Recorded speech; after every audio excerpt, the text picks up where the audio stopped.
જય શ્રી કૃષ્ણ. હવે weekly bulletin જે આપણો ચાલુ છે દર અઠવાડિયે, એ સેગમેન્ટમાં તમારું ફરીથી હાર્દિક સ્વાગત છે. આજે એકચ્યુઅલીમાં વાત કરવા માટે બહુ બધી વસ્તુઓ છે, સખત એટલે બહુ બધી વસ્તુઓ છે, મારા મગજમાં બહુ બધી વસ્તુઓ છે, પણ છતાં પણ હું કટ શોર્ટ કરીશ, કારણ કે મને એવું છે કે 6 થી 8 મિનિટનો વિડીયો ઇનફ છે. અને સૌથી સારી વાત એ છે કે 6 થી 8 મિનિટના વિડીયોમાં લોકો 3 થી 4 મિનિટનો જ વિડીયો જોવે છે. એક વાત કહું તમને, જ્યારે હું શેર માર્કેટ શીખતો હતો ને તો હું આખી રાત જાગતો હતો. અને અમુક જે મોટા લીડર્સ હોય છે ને એના વિડીયો મેં 2-3 કલાક જોયા છે, અને એ પણ મળતું માર્યા વગર. પિક્ચર તમે જોવા જાઓ છો તો 2.5 કલાક જોવો છો, પણ જેનાથી તમે લોકો પૈસા કમાવો છો એ વિડીયો પણ તમે આખો જોવાની તસ્દી લેતા નથી. તો મારા હિસાબે તમારે વિડીયો આખા જોવા જોઈએ, અને જો તમારે ખરેખર પૈસા કમાવા હોય તો. અને બાકી જો નથી જ કમાવા તો એનું કોઈ રોલ નથી. મેં મારા પહેલા વિડીયોમાં એક વસ્તુ મેં કીધેલી, જ્યારે મેં સૌથી પહેલાં સ્ટાર્ટિંગ કર્યું હતું ત્યારે, કે શેર માર્કેટનો બિઝનેસ એ સૌથી સારામાં સારો બિઝનેસ છે.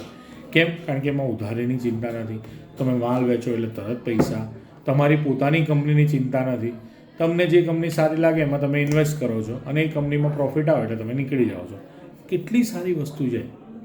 તરત ને તરત T+1 ડેઝ પર તમારા ખાતામાં પૈસા આવી જાય. તમારે પૈસાની જરૂર હોય તો તરત પૈસા કાઢો, બરાબર. તમારે પૈસા વધારાના આવ્યા તો નાખી દો.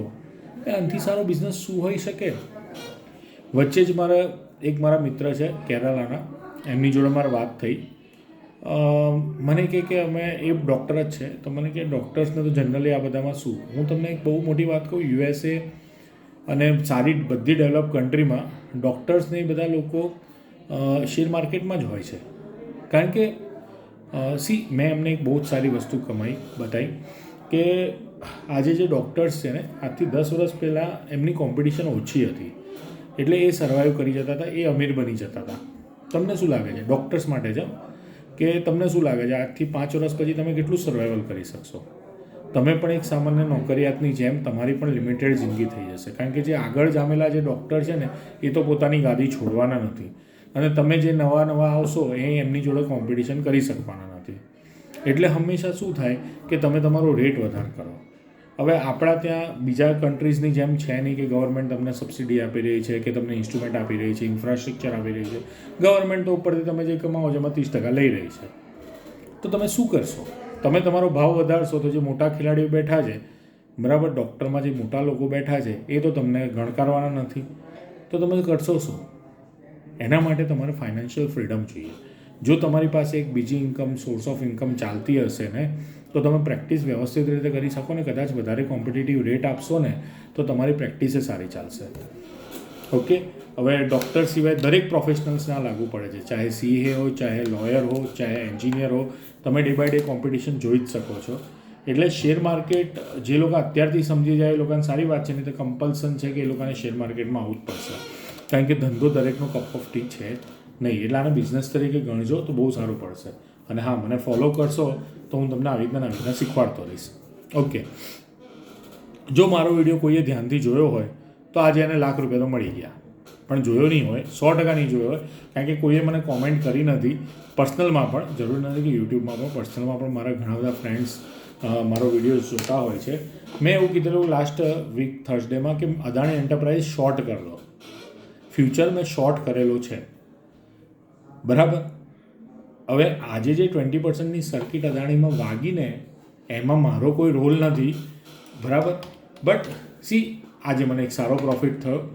અને આ સર્કિટ ઉપરથી હું તમને કહું કે હંમેશા કેવું હોય, જો અત્યારે મેં જોયું તો ક્લોઝિંગ 22.61% પર અદાણીની ક્લોઝિંગ છે આજે.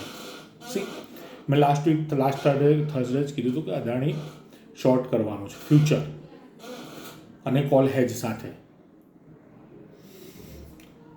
જે લોકોએ કર્યું હોત એ લોકોને તો આજનો દિવસ બહુ સરસ હતો, પણ મારા વિડીયો જોયા નહીં હોય અને કર્યું નહીં હોય. બીજું, મેં મારા લાસ્ટ વીકના વિડીયોમાં કીધું હતું કે એક બાઉન્સ આવશે. હજુ પણ હોશો હવાસમાં આ વસ્તુ હું કહી રહ્યો છું કે બાઉન્સ નજદીક છે, બાઉન્સ આવશે જ. પણ એ બાઉન્સ હશે, રિકવરી નહીં કે માર્કેટ પાછું ઉપર ટોપ તોડીને નહીં જાય. જે 26,000નું જે તમારું ટોપ બન્યું છે ને 26,300 400 સમથિંગ, એ તમે સમજી લો કે એકાદ વર્ષ માટે આ ટોપ તો ત્યાંનું ત્યાં જ છે. એનાથી ઉપર તો હમણાં ગાડી નહીં પકડે, પણ એક હેન્ડસમ બાઉન્સ આવી શકે છે. આજે અદાણીનો જે એક્સિડન્ટ થયો ને એના કારણે આજે માર્કેટ ઉપરની તરફ ના જઈ શક્યું અદાણીના એક્સિડન્ટના કારણે. બાકી મારી ગણતરી તો એવી હતી કે હવે આ વીકની અંદર મોસ્ટ પ્રોબેબલી માર્કેટમાં બાઉન્સ આવશે. બાઉન્સ બરાબર, કરેક્શન ઓવર થઈ જશે એવું કહી જ નહીં રહ્યો. Steel we are in transformation phase. મારે છેલ્લા 10 દિવસથી કન્ટિન્યુ નિફ્ટી 50ની અંદર શોર્ટ કરીને હું સારું કમાઈ રહ્યો છું.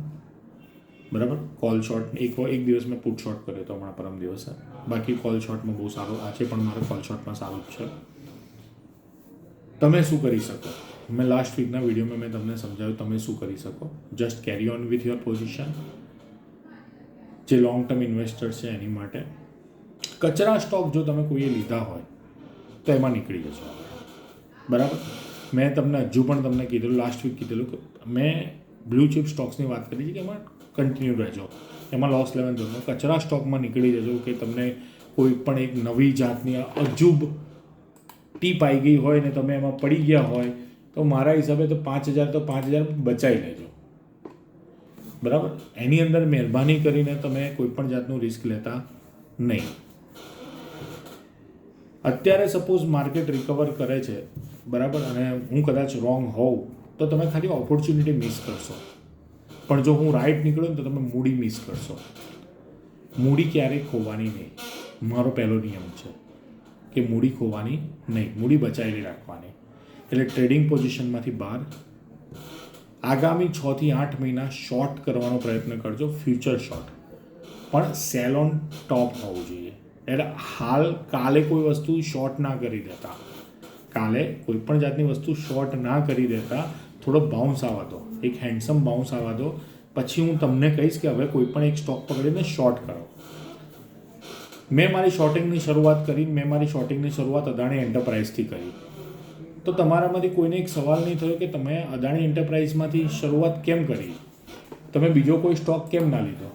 હું જે સ્ટોકને શોર્ટ કરીશ ને હું તમને કહીશ. એટલે મારા વિડીયો માઇન્ડ વેલ બહુ શાંતિથી જોજો, તમને બહુ મજા આવશે. ઓલમોસ્ટ પૈસા ડબલ થઈ જશે, કારણ કે હું શોર્ટિંગમાં હેજિંગ સાથે કરીશ એટલે 30-50 હજાર તમને ફ્યુચર શોર્ટમાં પડશે અને સામે આપણે 30-50 હજાર કમાઈશું. મેં તો જો કે 1:3 લીધું આજે, બટ મારું 1:1નું ટાર્ગેટ હોય છે શોર્ટ્સની અંદર. હવે જ્યારે હિન્ડનબર્ગનો એક્સિડન્ટ થયો હતો અદાણીમાં, ત્યારે એ મારા મતે એક્સિડન્ટ નહોતો. મારા મતે અદાણી એક લાંબા ગાળાની કરેક્શનમાં ગયું છે. કેમ એવું? તમે નિફ્ટીનું ઇલેક્શન ટાઈમમાં જોયું હશે કે નિફ્ટી ઇલેક્શન ટાઈમમાં જ્યારે બીજેપીને મેજોરિટી ફર્સ્ટ નથી આવી તો નિફ્ટીએ બહુ જ નીચે મારી દીધેલું. હું તમને એક્ઝેક્ટ ડેટ કહું, નિફ્ટીનું એક જ દિવસમાં એ તૂટી ગયું હતું મસ્ત, અને પછી એ એક્સિડન્ટ હતો અને પછી એ રિકવર કરી ગયું 3 ડેઝની અંદર. તો હું એને એક્સિડન્ટ કેમ ગણતો હતો નિફ્ટીને એ ટાઈમે? કારણ કે એને એનું ટોપ તોડી દીધું. માઇન્ડ વેલ, આ વર્ડ બહુ જ જરૂરી છે કે નિફ્ટી એનું ટોપ બ્રેક કરીને ઉપર જતું રહ્યું હતું તો એને એક્સિડન્ટ કન્સિડર કરી શકાય. અદાણીની વાત કરીએ તો અદાણીનો જ્યારે એક્સિડન્ટ થયો હિન્ડનબર્ગવાળા કેસમાં, અદાણી એન્ટરપ્રાઇઝનો જ્યારે એક્સિડન્ટ થયો ત્યારે તમે સમજો કે એ 4,000ની આસપાસ ટ્રેલ કરી રહ્યું હતું. 4,000ની આસપાસ તમે જો 2022માં 4,000ની આસપાસ ટ્રેલ કર્યું. હિન્ડનબર્ગનો રિપોર્ટ આવ્યો. હિન્ડનબર્ગના રિપોર્ટ આવ્યા પછી એ ભાઈ 1,000 ઉપર આવ્યા. હવે જો સપોઝ એક્સિડન્ટ હોત ને તો એ 2 થી 3 મહિનામાં એમ રિકવર કરીને એને 4,000 ઉપર ગાડી શરૂ કરી દીધી હોત. કારણ કે વચ્ચે આપણે બુલ ટ્રેન્ડ લીધો, 6-8 મહિના બુલ ટ્રેન્ડ લીધો, તો એ બુલ ટ્રેન્ડમાં એને 4,000નું ટોપ તોડીને ઉપર ગયો હોત. પણ એને એવું થયું નહીં. એને ઉપર જે ટોપ બનાવ્યું હતું એ ટોપ તોડ્યું નહીં. એટલે મારા માટે અદાણી એક શોર્ટિંગનો જ સ્ટોક હતો ધ્યાનનો, અને હું જસ્ટ રાહ જોતો હતો કે આવો કોઈ ફેઝ આવે, બુલ ફેઝ હટે, ટ્રાન્સફોર્મેશન ફેઝ આવે તો ટ્રાન્સફોર્મેશન ફેઝમાં હું સૌથી પહેલો સ્ટોક જે શોર્ટ કરી છે અદાણી જ છે. હવે બીજા મારા ઘણા ધ્યાનમાં સ્ટોક્સ છે, એ મારા આગળના વિડીયો જોશો એટલે બાઉન્સ આવશે ને, એ બાઉન્સની અંદર જે વધારે નહીં ચાલે અને એના રેઝિસ્ટન્સ પર આવીને ફસાશે એ સ્ટોક હું તમને કહીશ, અને એ સ્ટોકને તમને શોર્ટ કરવાની એક મેથડ આપીશ. એનાથી તમે શોર્ટ કરજો, તમે એનાથી પૈસા કમાજો અને સામે મને શું આપશો? મને કોમેન્ટ આપજો, સારી કોમેન્ટ આપજો, મારા વિડીયોને વધારે શેર કરજો અને વધારે સબસ્ક્રાઈબર થાય એવું કરજો. બાકી તો હું યુટ્યુબમાંથી ક્રિએટર ચેનલમાંથી કમાઈ લઈશ. ઓકે, ચલો, જય શ્રી કૃષ્ણ. મળતા રહીશું. કહેવા માટે આજે બહુ જ હતું, પણ ટાઈમ કન્સ્ટ્રેન્ટ. બહુ લાંબો વિડીયો બનાવો તો બોરિંગ થઈ જવાય, એટલે અદાણીના કિસ્સો શોર્ટ પોઝિશનિંગ કરતો રહીશ. શોર્ટ માટે હું શેર બનાવતો રહીશ. બરાબર. હાલ જે પોઝિશનમાં છો એ પોઝિશનમાં રહો. જે પોર્ટફોલિયો સાથે કામ કરી રહ્યા છો એ પોર્ટફોલિયો સાથે કામ કરો. તમારે કોઈ પર્ટિક્યુલર સ્ટોક વિશે પૂછવું હોય કે ભાઈ આ સ્ટોક કચરો સ્ટોક છે કે નહીં, એ તમે એકાદ સ્ટોક મને લખીને યુટ્યુબ પર કોમેન્ટ કરી શકો. I will tell you on that YouTube comment section or Instagram comment section. That I will sure. DM ના કરતા, કારણ કે મેં DM ડાયરેક્ટ મેસેજ મેં બ્લોક કર્યું છે ઇન્સ્ટાગ્રામમાં, એટલે હું નહીં વાંચી શકું. જે મારા કોન્ટેક્ટ્સ હશે ખાલી હું એના જ વાંચી શકીશ. સો DM એમાં ના કરતા, નહીં તો હું મિસ કરી જઈશ. ઇન્સ્ટાગ્રામ પર કોમેન્ટ કરજો કે આ કચરો સ્ટોક કહેવાય કે ના કહેવાય, આને કાઢી જ નાખવો જોઈએ. જો એવું કંઈ તમારે પૂછવું હોય કે આ સ્ટોક રખાય કે ના રખાય, definitely I will answer on YouTube comment section or Instagram comment section. Thank you so much. Bye. Have a nice day. Thank you.